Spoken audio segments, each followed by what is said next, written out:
너무 더워서 힘드시죠? 저도 잠은 자는 것 같은데 자고 나도 영 잠자는 것 같지 않고 그렇습니다. 오늘은 고린도서 13장 제가 제목을 사랑의 찬가라고 하는 말을 이렇게 제목을 붙여봤는데 이건 길게 말씀드릴 필요가 없을 거예요. 그래서 중요한 부분만 이렇게 언급을 하도록 하겠습니다.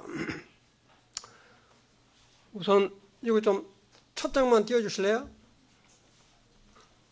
여기 보시면 우선 사랑 그러면 제일로 많이 아가페 사랑, 그 다음에 필레오의 사랑, 그 다음에 스테르고, 그 다음에 뭐 에로스 사랑 이런 표현들을 많이 씁니다. 근데 보통 우리가 아가페 사랑이라고 이야기했을 때는 하나님의 사랑, 자비의 사랑, 밖에 정신으로 이렇게 사랑하는 것들을 보통 우리 아가페적인 사랑이다 이렇게 해서 최고의 사랑인 것처럼 표현들을 하고 있습니다. 그 다음에 두 번째는 필레오의 사랑인데 필레오는 헬라어가 다 맞죠? 필레오 이렇게 이 필레오는 친구들 간의 우정 또는 사랑, 여자친구, 남자친구, 친구들 간의 이렇게 애정이라고 말할 수 있어요. 그 다음에 스테르고라고 하는 것은 부모가 자식을 사랑하는 것, 또 형제 간의 사랑의 우애를 나타낼 때 스테르고라는 표현을 쓰는데 이런 표현은 별로 많이 쓰지 않지만 그 다음에 이제 네 번째는 우리가 에로스 사랑이라고 하는 표현을 많이 씁니다. 근데 이 사랑 중에서 에로스 사랑이라고 하는 것을 성적인 사랑이라고 해서 조금 이렇게 저급한 그런 것으로 알고 계시는데 그렇게 알고 계시면 안 된다. 에로스 사랑은 정상적인 부부가 성적인 이런 교제를 나누는 것을 우리가 에로스 사랑이라고 말하기 때문에 하나님께서 우리 인간에게 주신 최대의 선물이다. 그래서 불륜관계로 맺어지는 이런 성적 행위는 그건 사랑이라고 에로스 사랑이라고 말할 수가 없는 겁니다.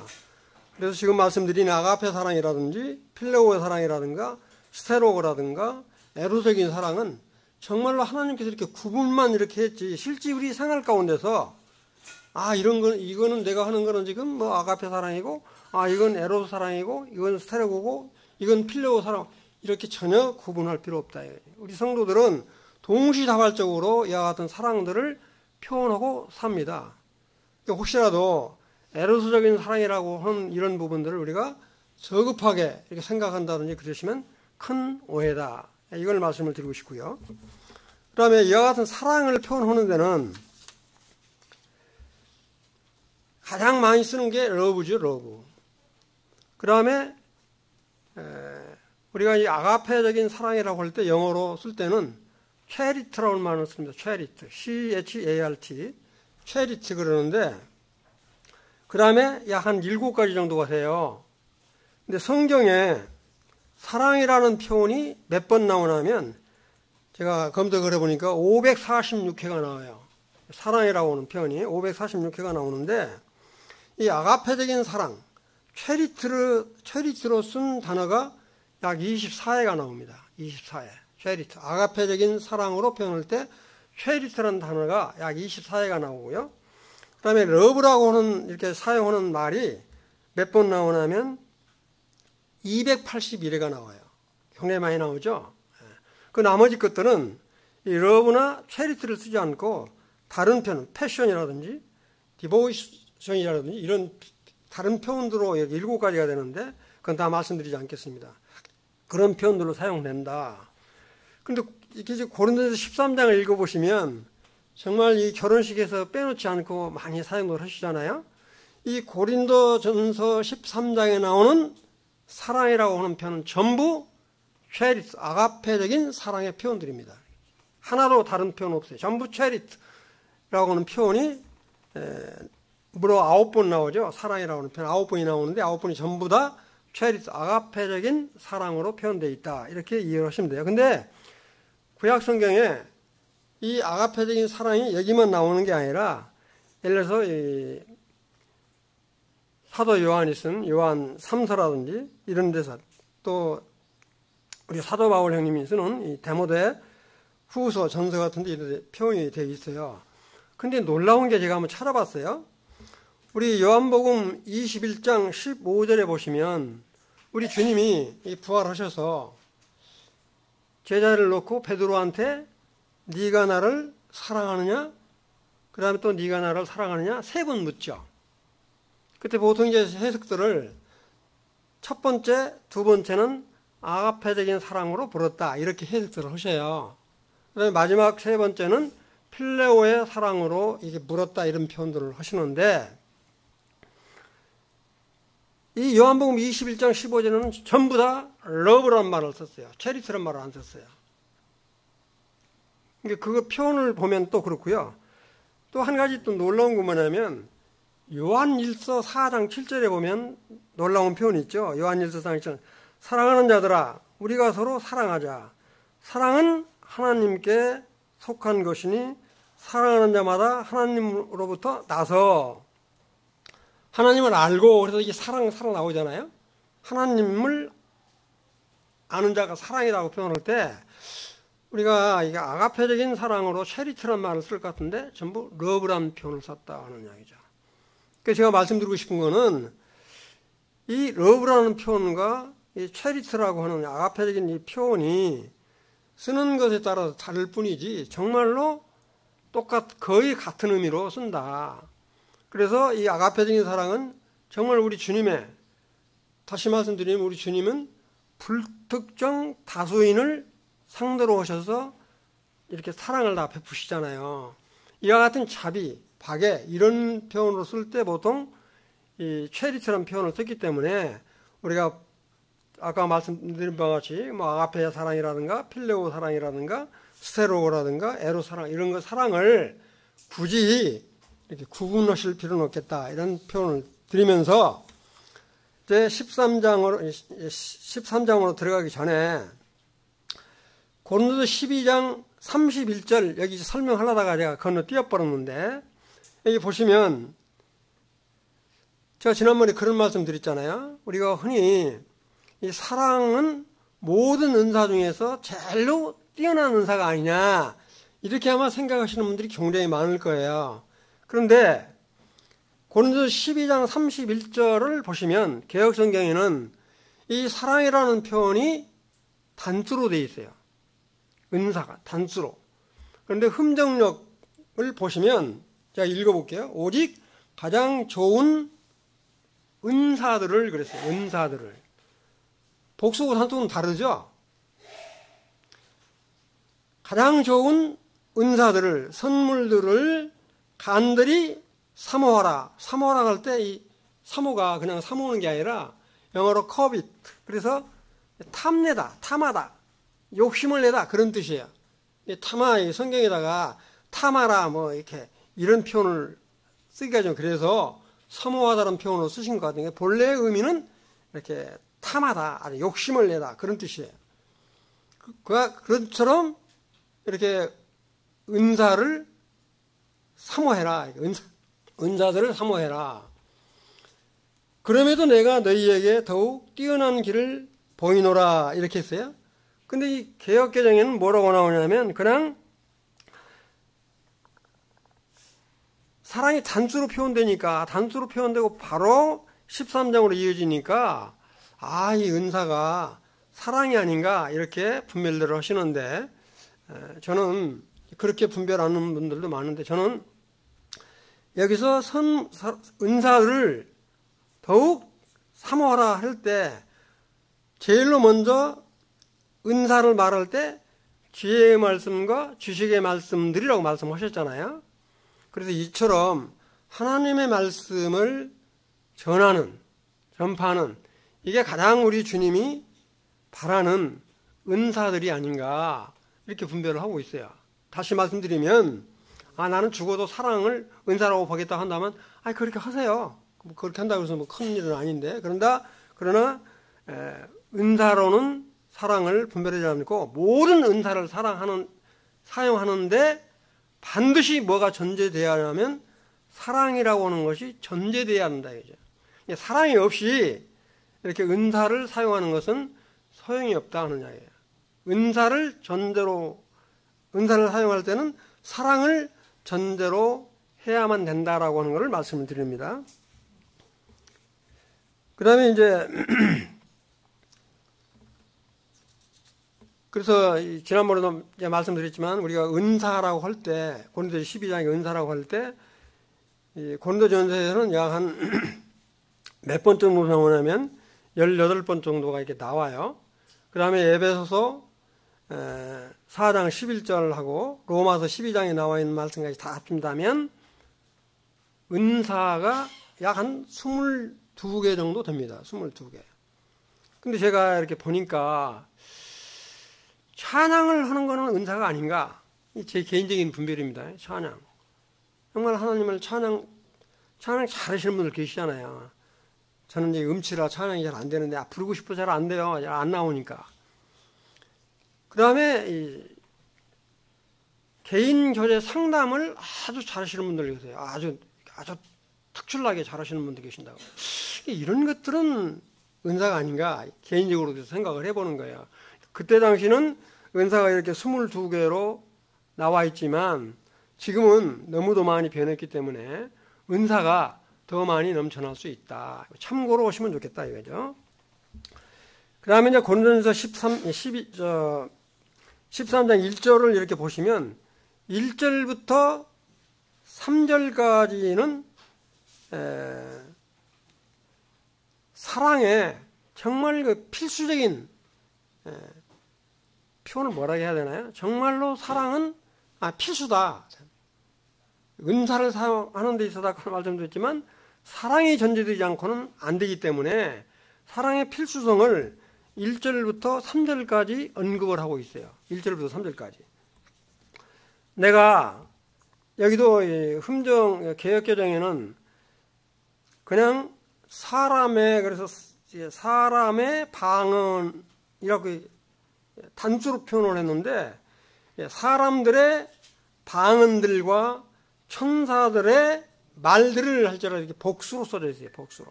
참고로 하시면 좋을 것 같아요. 복수로. 사랑이 없으면 소리나는 구리와 울리는 꽹과리가 되고 그렇습니다. 다시 말씀드리면 우리가 방언은 그냥 뭐 셀레셀레 날라라 이렇게 하는 것이 방언이 아니라 이건 지방어, 타 언어를 표현합니다. 이렇게. 우리 사도행전 2장에 가보면 이렇게 타 언어가 터졌다고 그러잖아요. 이건 타 언어이죠. 예를 들어서 동시에 영어, 프랑스어, 독일어, 일어, 중국어 막 이렇게 하면 알아듣겠어요?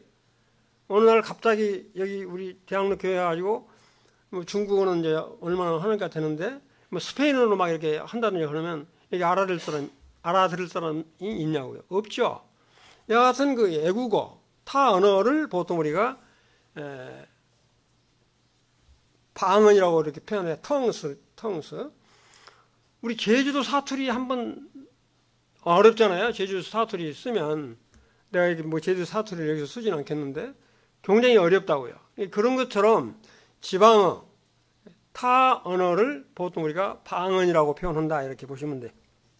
이런 말을 할지라도 사랑이 없이 하면 이건 울리는 꽹과리와 같다 이런 표현을 했어요. 이게 어떤 의미인지는 여러분들이 잘 아실 거라고 생각이 돼요. 2절에 보면 내가 애언이라고 하는데 이건 애언이라고 해도 좋고 대언이라고 해도 좋고 하나님 말씀을 받아서 사도 바울 때는 애언이라고 표현해도 무리가 없어요. 근데 지금은 하나님을 직접 말씀을 듣고 표현하는 사람은 없죠.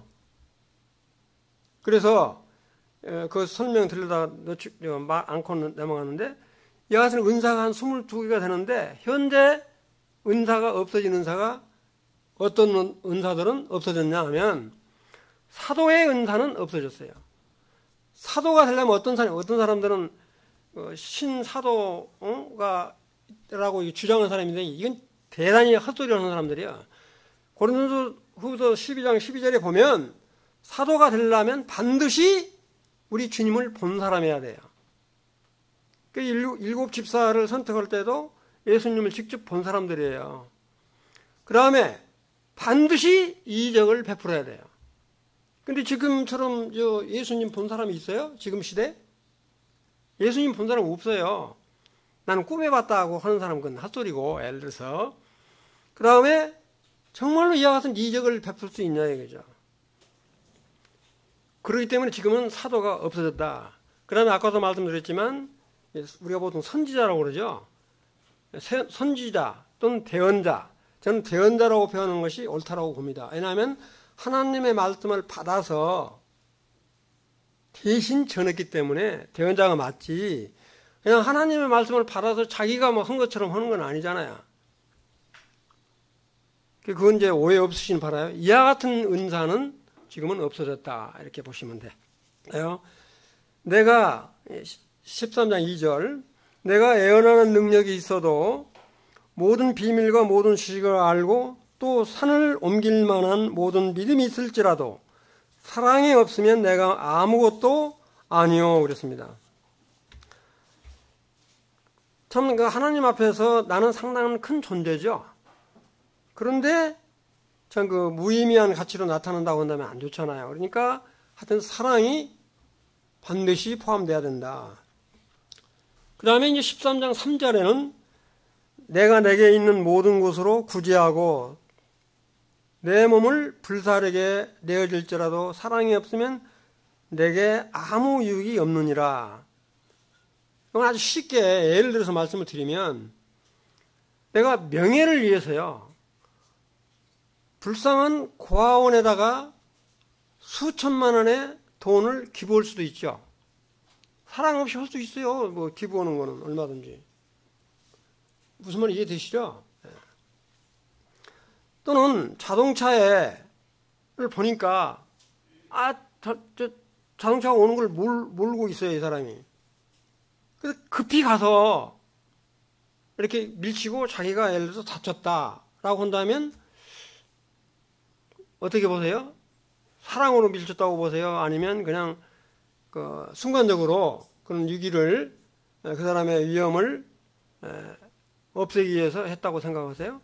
그러면 순교를 했다든지, 나라를 위해서 예를 들어서 이 몸을 바쳤다든지, 이런 걸 할지라도 그 속에는 사랑이 없다면 뭐라고 그랬어요? 아무 유익이 없다. 그러니까 사랑이 전제되어야 된다고 하는 것을 말씀으로 이렇게 하고 계십니다. 다시 말씀드리면 반드시 은사를 사용할 때는 정말로 사랑하는 마음이 있어야 된다. 그런 게 표현이 되고요. 그 다음에 4절부터 7절까지를 쭉 읽어보시면, 제가 다 읽지는 않겠습니다. 4절부터 7절까지 쭉 읽어보시면 이 사랑의 본질, 사랑의 특성이 몇 가지가 나오냐면 15가지가 나와요. 15가지가. 15가지가 나오는데, 여기 보시면 오래 참아라, 또 온유해라, 이렇게 긍정적인 표현으로 하라고 나온 것이 몇 가지가 있냐면 7개가 있어요. 7개가. 15개 중에서. 근데 예를 들어서 투기하지 마라, 시기하지 마라, 하지 마라, 그 다음에 자랑하지 말라, 교만하지 말라, 이렇게 부정적인 의미로 사랑을 표현한 것이 8개가 있다. 무슨 말 이해되시죠? 그거 다 읽지는 않을게요. 사실 이런 사랑은 단순한 지식적인 사랑이 아니라 반드시 행함이 따라야 되는 것을 지금 말하고 있는 것이죠. 이렇게. 그래서 적극적인 이렇게 행함으로 사랑에 나타낼 수 있도록 하기 위한 그런 부분으로 언급이 되어 있습니다. 근데 여기 보시면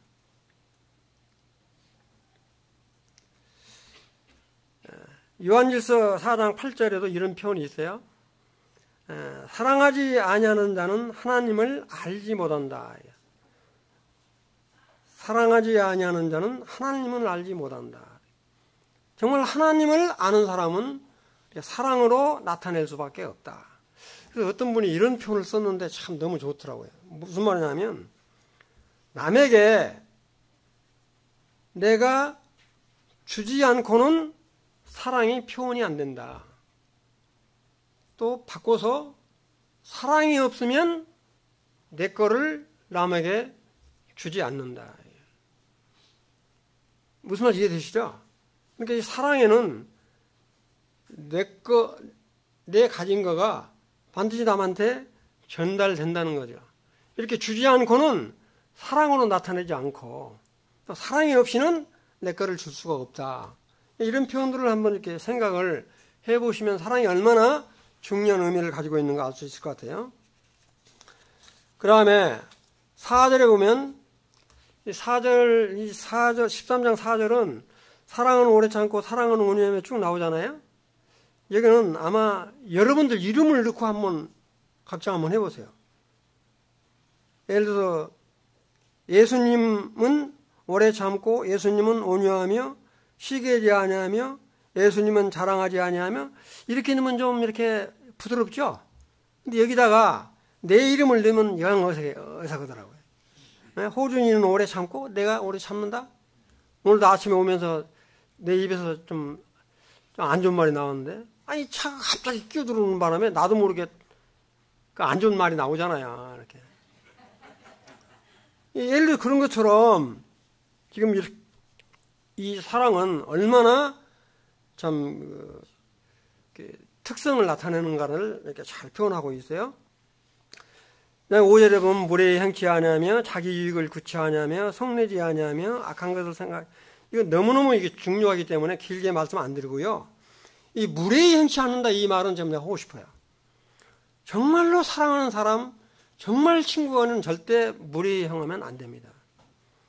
그리고 여기서 이제 무례히 행한다는 말 중에서 제가 한 가지 부탁을 드리면 정말로 여러분들 인사 좀 잘하세요. 인사.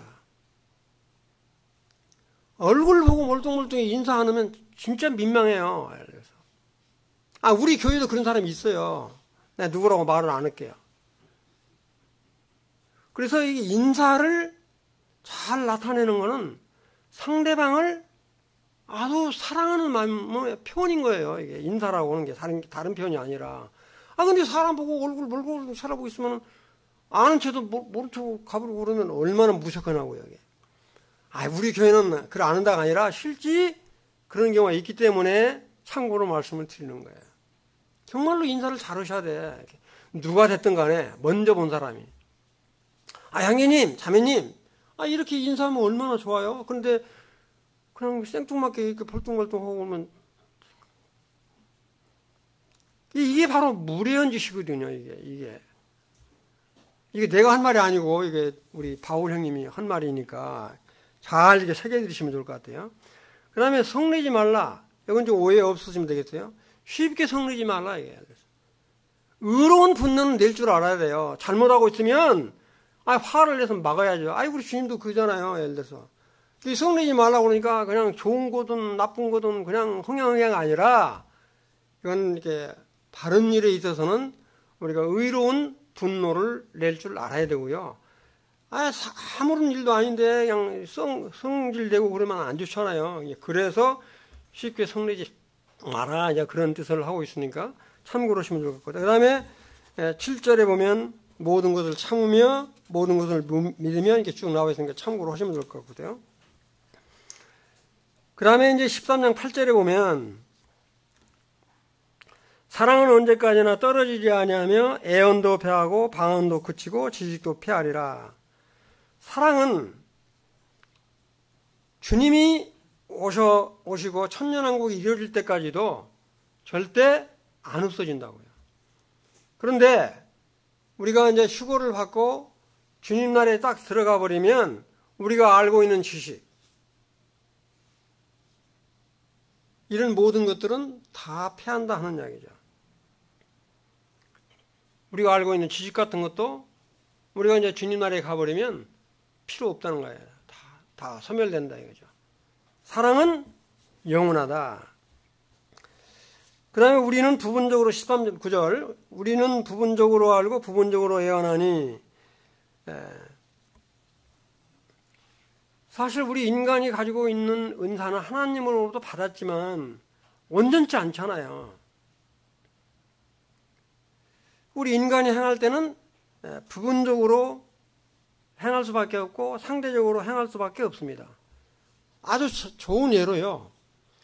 성경 해석을 성경이 완성됐다고 그래서 성경 해석을 우리가 완벽하게 할 수 있는 사람은 주님밖에 안 계세요. 그러죠? 성경이 완성됐다고 그래서 이 성경을 통해서 모든 걸 우리가 다 이렇게 다 이해를 하고 하지만 성경을 정확히 100% 해석을 하시는 분은 우리 주님밖에 안 계신다고요. 이렇게 그렇게 해석을 하시면 쉽게 이해가 될 것 같고요. 그 다음에 13장 10절에 보면 여기도 또 그런 표현이 나오는데 온전한 것이 올 때는 부분적으로 하던 것이 폐하리라고 그랬어요. 여기서 해석이 두 개예요. 온전한 것이라고 하는 거는 첫째가 뭐냐? 우리 주 예수 그리스도가 이 땅에 오시면 완전한 것이다. 이렇게 보는 견해가 있고요.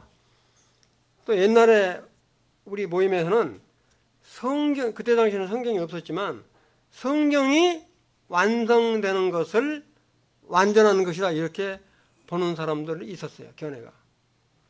근데 저는 성경이 완성됐다고 그래서 완전한 것이 왔다. 이렇게 본다고 하는 것을 내가 잘못됐다고 이야기는 하는데 우리 주 예수 그리스도가 이 땅에 오시는 것이 완전한 것이다라고 온전한 것이다, 완전한 것이다라고 분별을 하는 것이 더 정확하지 않나 이렇게 보게 됩니다. 이건 제가 아까 말씀드렸으니까 11절에 보시면 내가 어렸을 때는 말하는 것이 어린아이와 같고 깨닫는 것이 어린아이와 같고 생각하는 것이 어린아이와 같다가 장성한 사람이 되어서는 어린아이의 일을 버렸노라. 우리가 은사를 아까도 말했지만 이게 탐하고 이렇게 하는 거는 아주 좋잖아요. 은사를. 그러나 이 은사를 나는 그런 은사가 없는데 남의 은사를 욕심내서 가히 경쟁을 하려고 한다니 이렇게 하시면 안 된다는 거예요. 이건 어린 거죠. 이게.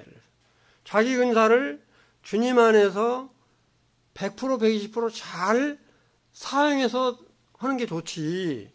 남의 은사를 착각을 해가지고 이렇게 하는 거는 어린아이와 같은 그런 거잖아요. 참고로 하시면 좋을 것 같아요. 이것 바로 이어서 12절에 우리가 지금은 거울로 보는 것 같이 희미하나 그때는 얼굴과 얼굴을 대하여 볼 것이요 지금은 내가 부분적으로 아나 그때는 주께서 나를 아신 것 같이 내가 온전히 알리라. 우리 주님 오시면 지금은 희미하게 우리가 성경도 알고 그러지만 주님이 오시면 뭐 얼굴을 환히 보는 것처럼 다 알 수 있잖아요. 정말 우리가 믿음으로 그와 같은 소망을 갖고 살아야 되겠죠. 그리고 우리가 이제 13절에 보면 그런즉 믿음, 소망, 사랑 이 세 가지는 항상 있을 것인데 그 중에 제일은 사랑이라고 그랬습니다. 믿음은 우리가 이 구원의 완성이잖아요. 믿음은 우리 믿음으로 구원 받잖아요. 이렇게. 그다음에 소망은 뭐예요? 우리가 하늘의 왕국, 천년 왕국에 들어가는 것이 소망이에요. 우리 소망. 그러나 사랑은 영원한 것이다 이거죠. 그렇기 때문에 우리 주님은 사랑을 더 사모해라 이런 표현을 쓰고 있습니다. 그렇다고 해서 믿음과 소망이 우리가 하나님의 속성을 갖고 있기 때문에 이 믿음과 소망도 같이 가지고 간다 이렇게 보시면 무난할 거예요. 그래서 이 사랑이라고 하는 것은 정말 제가 이 사랑의 말씀을 전하는 게 부끄럽기도 하는데 정말 우리가 사랑이 없이 행하는 것은 무익한 거다 하는 말씀을 끝으로 마치도록 하겠습니다. 근데 어디 박근혜님이 안 보시네? 형님. 그 다음에 문제풀이 하도록 하겠습니다.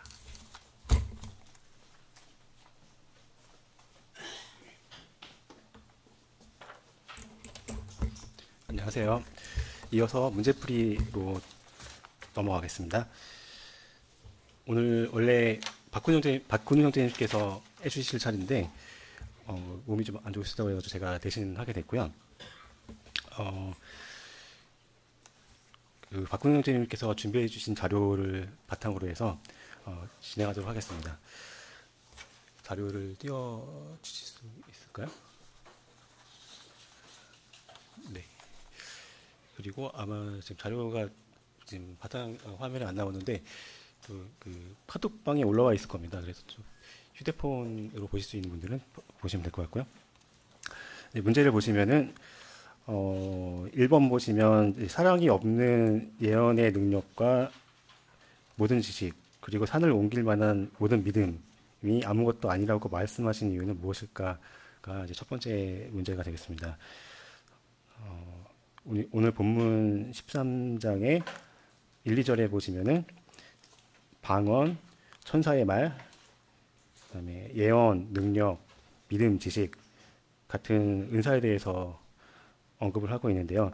이러한 은사들이 있고 이제 이러한 은사들이 강력하고 대단한 것임을 말하고 있는데 아무리 이러한 이제 은사가 있고 이런 은사들이 탁월하다 할지라도 이런 어떤 탁월함이 있다 하더라도 사랑이 없으면 무익하다라고 말을 하고 있습니다. 여기서 영어로는 무익하다가 nothing인데 nothing이면 없다는 거죠.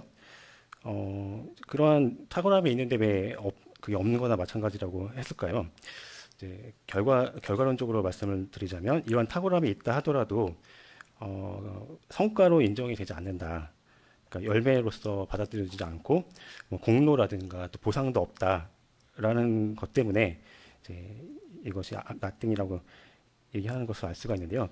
이제 참고 구절로 고린도전서 3장을 보시면 좋을 것 같습니다. 화면에도 나올 것 같은데 고린도전서 3장 9절에서 15절에 보시면은 하나님의 집을 건축하는 것에 대해서 나오거든요. 하나님의 집은 교회죠. 그래서 교회를 이제 건축할 때 금이나 은이나 보석 또는 나무나 풀이나 집 이런 것들로 건축을 하는데 이런 교회를 건축하는 책임은 주님과 우리 성도가 함께 그것을 지어가게 됩니다. 그 터는 예수 그리스도라는 터에 세우는 거고요.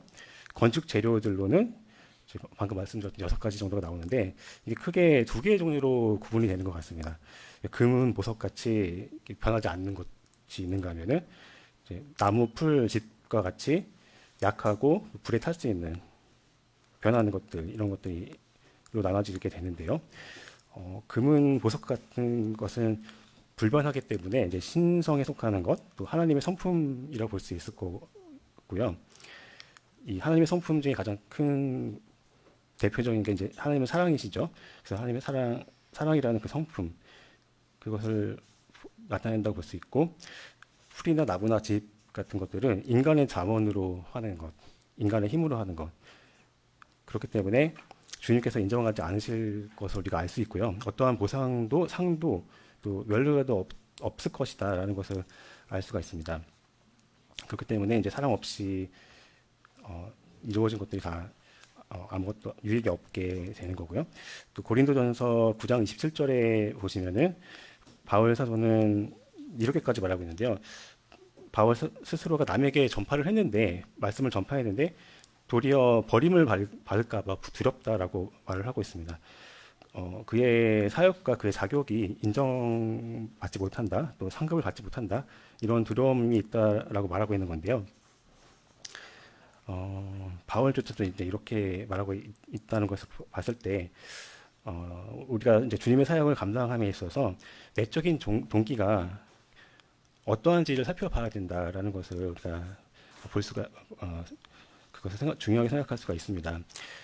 사랑에 근거한 것인가, 헌신적인 것인가, 또 그것이 자신에게 유익이 되기 위해서 한 것인지, 아니면 남에게 유익이 되고자 한 것인지가 그런 동기가 굉장히 중요한 것을 알 수가 있고요. 고린도 교회의 경우에 다양한 은사가 이제 풍부했는데 경쟁심으로 그것을 서로 가지려고 했던 면이 있었고, 그로 인해서 이제 상급을 잃게 되고 미성숙해졌고 그 육신적인 그리스도인으로 되어 버렸습니다.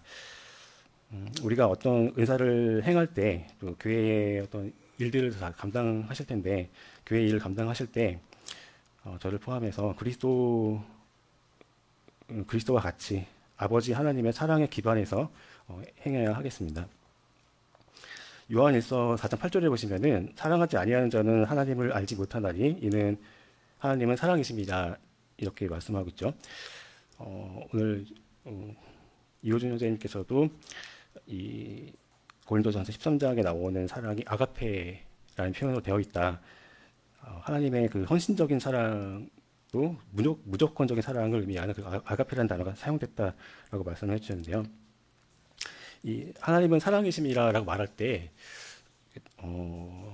두 가지 측면이 있는 것 같아요. 일반적으로는 이러한 이제 헌신적인 사랑과 온전한 무조건적인 사랑을 내가 받을 거라고 생각하면서 그런 하나님의 사랑이시라고 말을 하겠죠. 근데 그 반면 이면에 보면은 하나님은 사랑이시기 때문에 하나님은 그 사랑을 알지 못하고서는 그러니까 사랑이 무엇인지 알지 못하고는 하나님을 알 수 없다는 말도 된다고 생각이 듭니다. 그래서 우리가 하나님을 알아감에 있어서 이 하나님께서 이 헌신적이고 무조건적인 사랑을 하셨다는 건 우리 구원을 위해서 나를 위해서 죽어주셨다는 그 헌신적인 사랑에 대해서 그것을 우리가 삶에서 경험하지 못하고 또 내 주변인 사람을 사랑하지 못한다면은 그 사랑이 없이 하나님을 알 수가 없지 않겠습니까? 그래서 이제 하나님은 사랑이시라고 할 때 그 사랑을 받는 것에만 초점을 둘 것이 아니고 이 사랑을 우리가 직접 경험하고 또 그것을 통해 하나님을 알 수 있는 그것이 필요하다고 생각합니다. 문제 2번으로 넘어가겠습니다. 구제와 온전한 헌신에는 무엇이 바탕이 되어야 하는가, 또한 그 이유는 무엇인가라고 문제가 나와 있습니다. 본문 3절에 보시면은 내가 내게 있는 모든 것을 구제하고 또 몸을 불사르게 내어줄지라도 사랑이 없으면 내게 아무 유익이 없느니라 라고 되어 있습니다. 여기서 이제 구제하고 몸을 불사르게 내어준다는 것은 뭐 헌신적인 그런 모습이지만 그럼에도 불구하고 사랑이 없을 수가 있다고 말을 하는데요. 이제 구제와 헌신은 사랑하는 마음, 그리스도의 마음으로 구제하고 헌신해야 하겠습니다. 그렇지 않다면 이제 1번 문제에서 풀어본 것처럼 이제 그리스도의 심판대 또는 뭐 그리스도의 심판석이라고도 하고 또 뭐 시상식이라고 하는데 여기서 이제 인정을 받지 못하게 되고요. 이제 우리가 쌓았던 공력이 불태워져서 아무것도 남지 않기 때문에 유익이 되지 않기 때문입니다.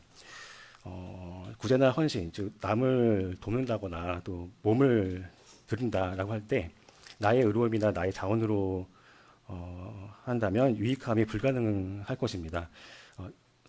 주님의 자원과 능력으로만 했을 때 유익이 가능하고 또 불타지 않음, 또 면류관 이것이 가능할 것입니다.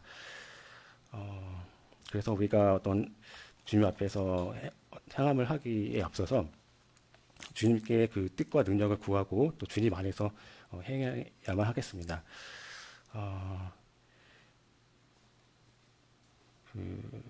저를 포함해서 성도님들 각자가 이제 이러한 부분에서 이제 실패하기도 하고 또 어려움을 겪는 경우가 발견되는 것 같습니다. 저도 종종 발견되는데 이러한 것은 이제 사랑으로 하지 않았기 때문에 그런 실패가 있었다라고 생각이 들고요. 또 하나는 이제 바울 사도의 경우에 바울 사도가 고린도후서 2장 12, 13절에 보시면은 이제 그 복음을 위해서 힘썼잖아요, 바울이. 그래서 드로아라는 지역이라서 복음을 전할 수 있는 좋은 기회가 생겼는데도 불구하고 디도를 걱정해서 거기를 가지 않고 작별하고 마게도냐로 돌아갔다라는 말이 나옵니다. 그러니까 뭐 사역이 굉장히 중요한 건데 복음 전도보다도 더 우선순위에 두었던 것이 성도들의 상황에 대해서 바울이 걱정했다라는 것을 고린도후서에서 볼 수 있거든요. 그래서 그 바울 사도의 동기, 그것은 주님의 사랑에 기반했다는 것을 우리가 알 수가 있습니다. 그래서 이제 우리 교회의 사역이 이러한 바울과 동일한 사역을 하고 있는가, 그러한 복음 전도 어떤 사역도 중요하지만 그것이 성도들에 대한 사랑에 기반하고 있는가, 이것을 우리가 한번 점검해 볼 필요가 있을 것 같습니다. 3번 문제 가시면 4에서 7절에 사랑으로 맺어지는 열매에는 어떤 것들이 있다고 생각하는가, 또한 당신에게 가장 약한 부분은 무엇이며 그 이유는 무엇이라고 생각합니까? 라고 물어봤습니다. 이 부분 아까 이호준 형제님께서 말씀 다 해주셨는데요. 이제 아까 말씀하셨다시피 사랑의 사랑에 대해서 설명하면서 사랑이 행하는 것에 대해서 긍정적으로 말하는 것이 7개가 나오고 이제 사랑이 행하지 않는 것 부정적인 측면에서 8가지를 말하고 있죠. 그래서 오래 참고 온유하고 또 진리를 기뻐하고 모든 것을 참고 모든 것을 믿고 모든 것을 바라며 모든 것을 견딘다는 긍정적인 것들이 있고 또 사랑이 하지 않는 것은 자랑하지 않고 교만하지 않고 불의하지 않고 자기 유익을 구하지 않고 성내지 않고 악한 생각하지 않고 불의를 기뻐하지 않는 것들이 나오고 있습니다. 저 같은 경우에는 이제 여러 부분에서 많은 부분에서 연약하고 또 하루에도 여러 번 걸려 넘어지는 것을 경험하게 되는 것 같습니다. 하나님의 힘과 지혜, 또 능력이 아닌 내 힘과 지혜로 하려고 해서 그랬던 것 같다고 생각이 들고요. 하나님의 능력과 하나님의 자원, 또 하나님의 말씀에 의지해서 요약하자면 주의 사랑으로 사랑하는 저와 성도님들이 되셨으면 좋겠습니다. 넘어가서 이제 4번 문제 풀겠습니다. 7절에 참으며와 견디는 것의 의미와 차이점에 대해서 물어봤는데요.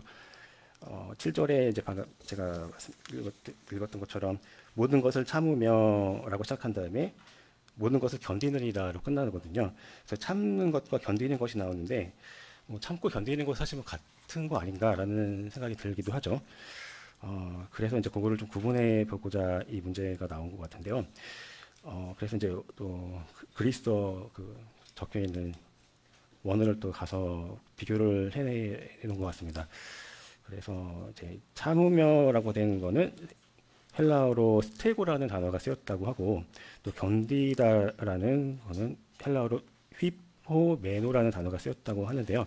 이제 어려운 단어를 우리가 기억하기는 어렵겠지만 어쨌든 뜻을 살펴보자면은 스테고라고 하는 단어는 어원 자체가 지붕이라는 뜻을 갖고 있다고 합니다. 지붕에서 나온 단어여가지고 덮는다라는 뜻을 갖고 있고 그리고 이제 쓰여진 신약에서 쓰여진 게 4번 정도 쓰였더라고요. 제가 확인해 봤는데 그래서 그 뜻은 킹제임스 버전 영어 버전으로 봤을 때 베어라든가 포베어라는 단어로 이렇게 되어 있는데요. 보통 그게 이제 물론 견디다, 참다 이런 뜻인데 이제 그 본문에서 사용된 걸 보면은 어떤 할 수 있는 것을 안 하고 견디는 그런 측면에서 이 단어가 쓰인 것 같습니다. 그러니까 어떤 권한이 있는데 그것을 안 하는 거죠.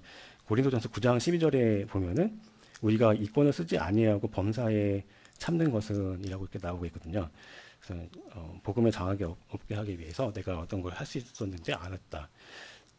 또 다른 또 본문에도 데살로니가 후서에도 2번 정도 나오는데 거기에도 이제 누구를 파견하는 것, 사람을 보내는 거를 참지 못하고 보냈다라는 표현이 나오거든요. 그래서 그러니까 어떤 할 수 있는 권한을 하지 않고 견디는다는 의미를 갖고 있는 것 같습니다. 그리고 이제 휘포메노라고 하는 마지막에 나오는 견디다 이거 뜻은 말 그대로 이제 시련과 고난을 참고 견디는 것. 우리가 일반적으로 알고 있는 그 뜻이라고 생각하시면 될 것 같습니다. 휘포 자체가 이제 언더라는 뜻이 있고 메노는 remain이라고 하는 아래쪽에 이제 남아 있는 이런 거라서 계속 이제 견디는 거죠. 참고 견디는 그런 의미를 갖고 있다고 볼 수 있을 것 같습니다. 그리고 이제 5번 문제 넘어가실게요. 5번에 보면은 10절에 온전한 것 그리고 12절에 그때에 대해서 질문하고 있는데요. 이것도 이호준 선생님께서 잘 말씀해 주셨는데요. 한 번 더 정리를 잠깐 간략히 하고 넘어간다면은 아까 말씀하신 대로 이제 이것을 2가지 정도로 이렇게 구별을 해서 보는 것 같습니다. 기본적으로는 이 온전한 것을 말씀 또는 말씀의 완성, 성경의 완성 이렇게 보는 견해가 있고 또 한쪽에서는 이제 천년왕국, 주님의 재림 이렇게 보는 2가지 정도가 있는데요. 또 하나 더 넣자면은 이 온전한 것을 사랑이라고 봐도 잘못되지 않을 것 같은 그런 생각도 드는데요. 온전한 것이 이제 딱 뭐라고 언급되지 않고 문맥에서 이제 파악을 해야 되다 보니까 이제 다양하게 해석을 할 수도 있는데 어쨌거나 이 온전한 것이 만약에 뭐 사랑이라고 본다면 8절에서 이제 성령의 은사가 예언이나 방언이나 지식이 패할 거라고 나오잖아요. 그래서 이제 부분적으로 하던 것이 패하리라라고 10절에서 말씀하시는데, 그러니까 일시적인 것, 그런 뭐 예언이나 방언이나 지식 이런 것이 사랑의 열매에 의해서 그거에 비해서는 사랑의 열매가 더 탁월하기 때문에 그 사랑에 의해서 다른 예언이나 방언이나 지식 그것이 일시적이지만 사랑으로 행한다면은 은사의 그 부작용인 분파나 갈등이나 또 은사의 남용 같은 것들을 우리가 피할 수 있지 않겠느냐, 그런 측면에서 설명할 수 있을 것 같고요. 그리고 이 온전한 것을 아까 말씀드렸던 대로 이제 그 말씀으로도 본다면 이제 이 사랑이 아니라 이제 말씀으로 봤을 때도 이게 말씀이 완성되는 것이기 때문에 더 이상 뭐 예언이라든가 지식이라든가 이런 것들이 필요 없다고 볼 수도 있는 거겠죠. 그리고 이제 마지막으로 주님의 재림이나 천년왕국으로 본다면은 주님이 오셨을 때 이제 오심으로 인해서 그 은사의 목적이 더 이상 필요가 없겠죠. 은사가 하는 그 역할이 주님을 나타나게 하고 기억하게 하고 또 교회를 세우고 덕을 세우기 위해서 은사가 주어지는 건데, 그런 역할이 다 끝나는 것을 볼 수 있기 때문에 주님이 오시면 그것이 즉 완전한 것이 오기 때문에 부분적인 것들이 패한다고 또 해석을 할 수가 있을 것 같습니다. 그래서 어쨌거나 이거를 뭐 말씀으로 보건 또 재림으로 보건 아니면 사랑으로 보건 이 성령의 은사들이 예언과 방언과 지식이 이제 패하게 된다라는 것으로 이해하시면 될 것 같습니다. 다음에 이제 6번 문제로 풀겠습니다. 믿음, 소망, 사랑 중에서 가장 중요한 것이 사랑이라고 했는데 그 이유는 무엇이라고 생각하는가? 다들 잘 아실 거라고 생각하는데요. 이제 사랑은 하나님의 본질이고 또 믿음, 믿고 소망하는 것이 동기가 되죠. 사랑하기 때문에 상대방을 신뢰할 수 있고 또 사랑하기 때문에 바랄 수 있고, 물론 이제 뭐 믿기 때문에 사랑하고 바꿔서도 말할 수 있지만 사랑은 주님의 성품으로 우리에게 주님의 성품의 본을 나타내 주는 것이기 때문에 이제 그 세 개 중에서 사랑이 중요하고, 또 모든 성령의 열매의 뿌리가 사랑이고 또 은사는 성령의 열매를 맺기 위해서 주어진 것이라고 보기 때문에 이제 이 세 중에서 제일 중요한 것은 이제 사랑이라고 볼 수 있을 것 같습니다. 물론 이제 믿음, 소망, 사랑은 항상 있다라고 성경에서 제시해주고 있습니다.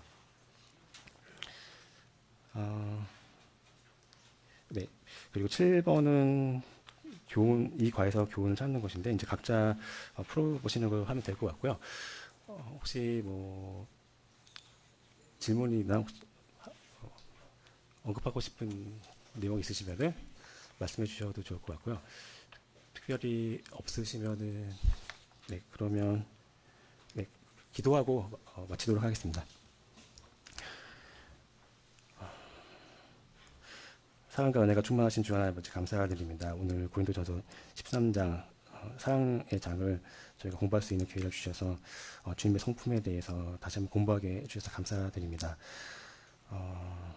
하나님의 성품이 사랑이라고 우리가 공부했는데 우리가 더욱 주님을 닮아가고 주님을 더 알아가고 더 성장해서 주님의 그 장성한 분량에까지 이를 수 있도록 저와 성도님들의 삶을 주님께서 인도해 주시기를 원합니다. 이 모든 말씀을 주 예수 그리스도의 이름으로 기도드렸습니다.